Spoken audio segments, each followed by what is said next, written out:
السلام عليكم ورحمة الله وبركاته. أعزائي تلميذات وتلاميذ الأولى علوم رياضية، في هاد السيونس إن شاء الله غادي نصحو تمرين 93 page 68 sur les fonctions, généralité sur les fonctions. Alors là, on vous propose la fonction f de x est égal x au cube plus x plus 1. Alors, on commence par démontrer cette proposition. Pour tout couple XY dans R2, nous avons toujours cette expression strictement positive. L'idée, non, c'est très simple. On va utiliser ce qu'on connaît sur le second degré, tout simplement. Là, on va considérer l'expression quand même là. C'est un polynôme de second degré de x. Je vais fixer y. Je vais fixer y. D'accord? En fixant y. Alors, soit y un réel quelconque. Alors, je considère le polynôme p de x est égal x carré plus x facteur de 1 plus y plus y au carré plus y plus 1. Voilà, ceci est considéré comme un polynôme en x. Alors, les coefficients, le coefficient de x carré, c'est a. Le coefficient de x, on voit 1 plus y, et le coefficient constant, c'est-à-dire qui ne contient pas, qui n'est pas multiplié par x, c'est tout ça. Voilà. Alors, je vais montrer que le signe de ce polynôme est strictement positif. Alors, un polynôme de second degré qui est strictement positif, c'est-à-dire ça, son discriminant est strictement négatif.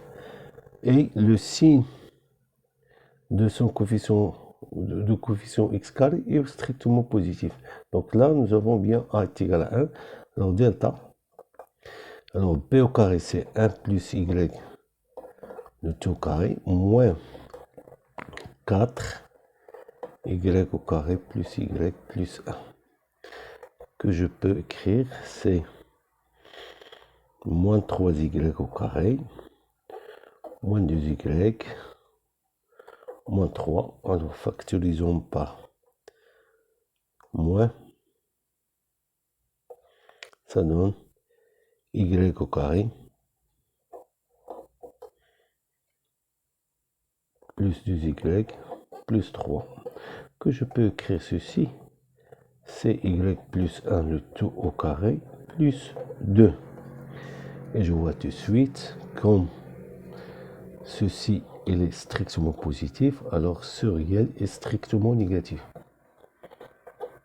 Donc le signe de p de x, alors le signe de p de x est celui de a qui est égal à 1. C'est-à-dire, quel que soit x dans R, j'ai toujours p de x strictement positif. C'est-à-dire l'expression x au carré plus x facteur de 1 plus y plus y plus y plus 1 strictement positif. Et ceci pour tout y, parce que j'ai choisi y quelconque, donc je peux affirmer que, en conclusion, j'ai x carré plus x facteur de 1 plus y au carré plus y plus 1 est strictement positif. Voilà, c'est en utilisant seulement le second degré.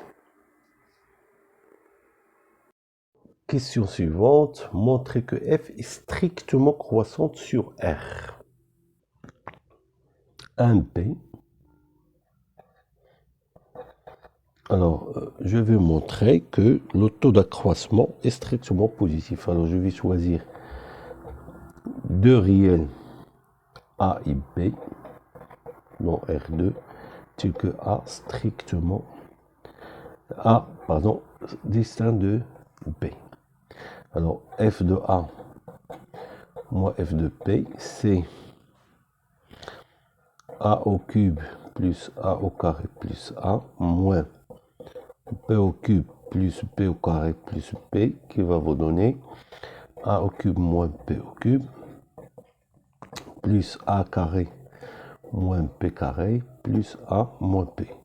Alors je rappelle que je vais diviser par A moins P. Alors je cherche un facteur commun A moins P. Donc là, j'ai l'identité remarquable, c'est A moins P, A au carré plus AB plus P au carré. Là, j'ai A moins P facteur de A plus P plus A moins P. Et je vois tout de suite que j'ai A moins P en facteur qui va vous donner A au carré plus AB plus B au carré plus AB plus 1 qui va vous donner A moins P. Et je vois tout de suite, j'ai l'expression avec A est égal à X et P est égal à Y. Car j'ai ici A au carré. Alors je peux factoriser par P. Pardon, A, je dois factoriser par A. A facteur de P plus 1. Et finalement, c'est P au carré plus P plus 1. Alors si je fais F de A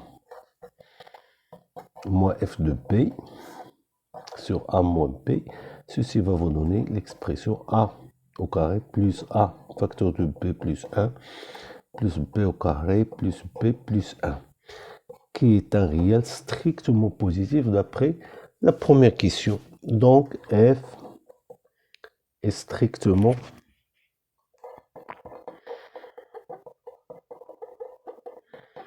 croissante sur R. Question 1C. Montre que l'équation f de x est égale à 3 admet au plus une solution dans R. Alors admet au plus, c'est-à-dire soit il admet 0 solution ou bien une seule solution. Alors on va faire un raisonnement par l'absurde. Alors supposons que l'équation admet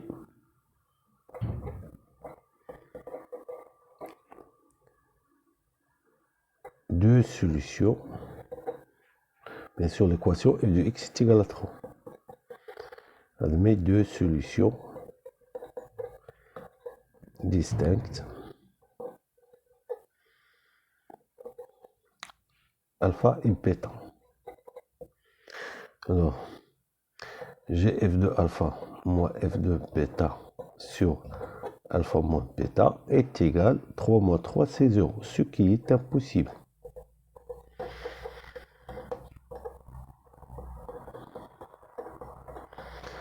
Car le taux de croissance, voilà, justification, car j'ai le taux d'accroissement qui est un réel toujours strictement positif. Notre fonction est strictement croissante. Donc l'équation ne peut pas avoir plus qu'une solution. Donc conclusion, f de x est égal à 3, admet au plus une seule solution. Donc il ne peut pas avoir plus qu'une solution.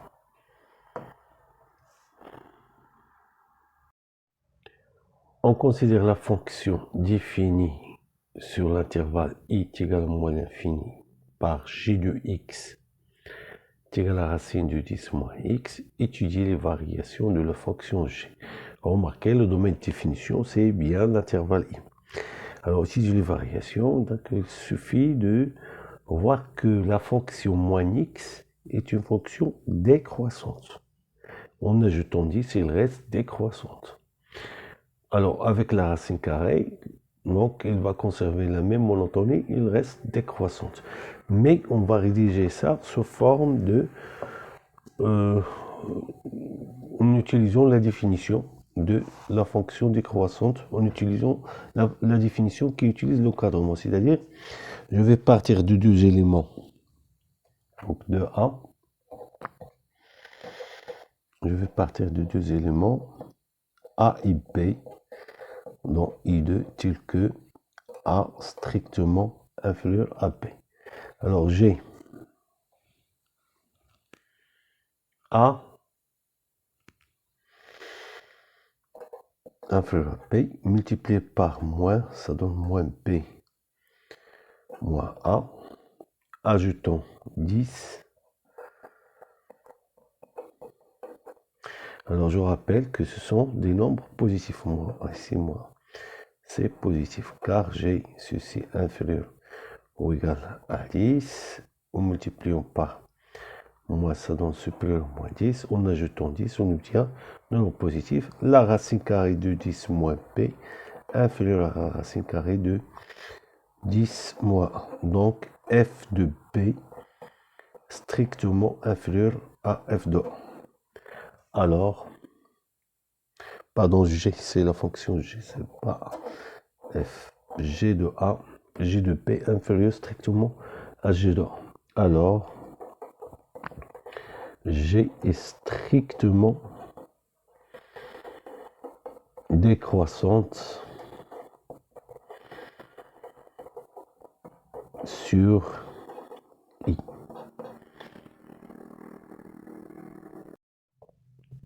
Alors, question 2b. Montrer ou déduire que l'équation f de x est égale à g de x admet une solution unique dans l'intervalle I. Alors d'abord, il faut trouver une solution et montrer cette solution unique. Donc bien sûr, on ne peut pas résoudre cette équation par les méthodes usuelles parce que vous savez là, x cube plus x carré plus x est égal à la racine de 10 moins x, c'est une équation très compliquée. Mais par contre, on peut remarquer déjà une solution de l'équation. En effet, alors là, si vous faites l'image de 1, vous trouvez 3. Et si vous faites l'image de 1 ici, c'est 3. Alors, commençons par cette remarque. D'abord, on va montrer, voilà, en marquant, avant tout, en marquant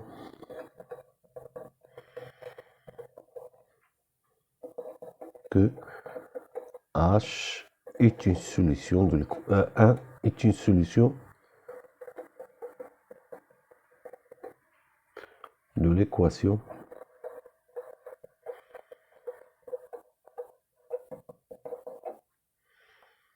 f de x égale à g de x. Car g f de 1 c'est 3 et g de 1 c'est 3. Deuxième étape. Alors pour montrer qu'elle est unique, alors je vais montrer la fonction h qui est égale à f moins g est strictement monotone et plus exactement strictement croissante sur i. Car en marquant f, il est strictement croissante, g strictement décroissante, avec moi ça devient strictement croissante et la somme devient une fonction strictement croissante sur i. Alors je vais prouver ceci, soit a et b, deux réels de l'intervalle i tel que a strictement inférieur à b. Alors j'ai f de a strictement inférieur à f de p et g de p strictement inférieur à g de a. Ce qui implique que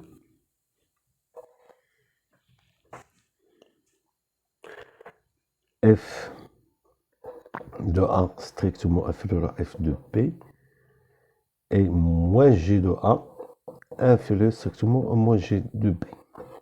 Alors en additionnant terme à terme les deux inégalités, on obtient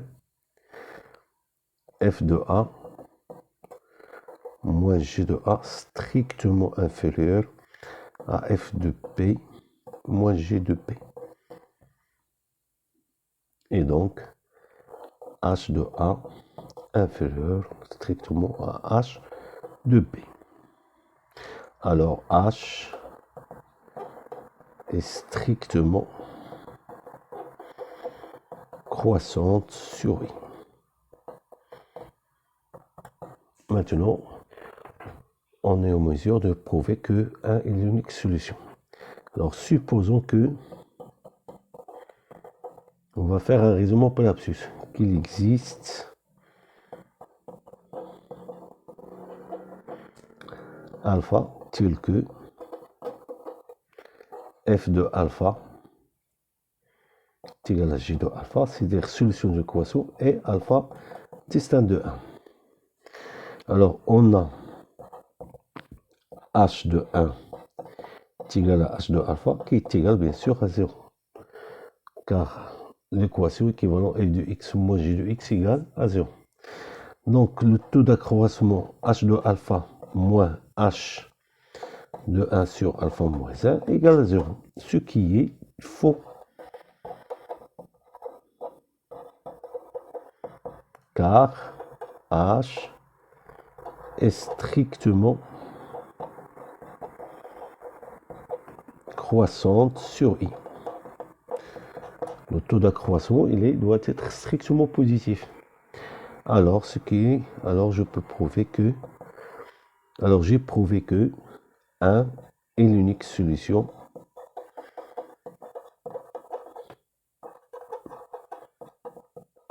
de l'équation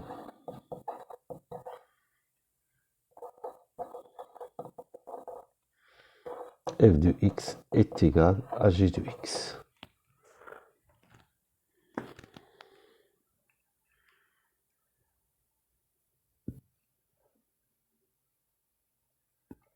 Alors, la dernière question, on pose h de x, c'est 1 plus x plus racine carrée de x sur x racine carrée de x, sur h défini sur r étoile plus par cette expression. Alors, vérifier cette relation et on déduire la monotonie de h sur r étoile plus. Alors, h de x, alors h de x est égal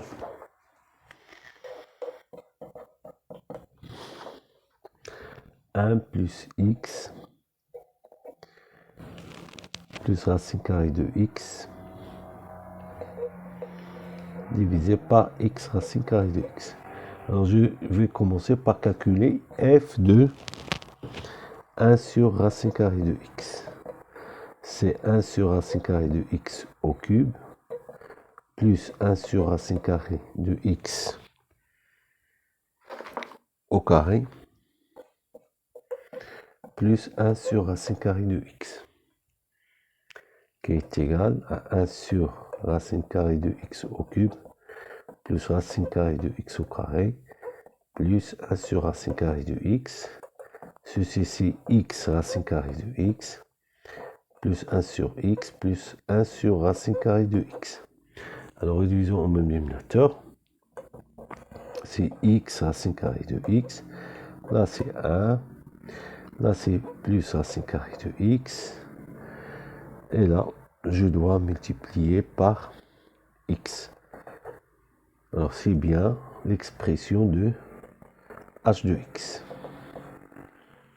Alors on vous demande d'en déduire la monotonie de la fonction h. Donc là il suffit, alors c'est la question B. Alors soit A et B, deux éléments de R étoile plus tel que A strictement inférieur à B. Alors par encadrement, je vais comparer H de A et H de B en utilisant cette expression. Alors puisque j'ai f de 1 sur racine carrée de x est égal à h de x, alors je vais comparer d'abord 1 sur racine de A et 1 sur racine carrée de B. Alors ce sont des réels strictement positifs. Alors j'introduis la racine, elle reste le même ordre. Alors comme ce sont des réels strictement positifs, je peux inverser.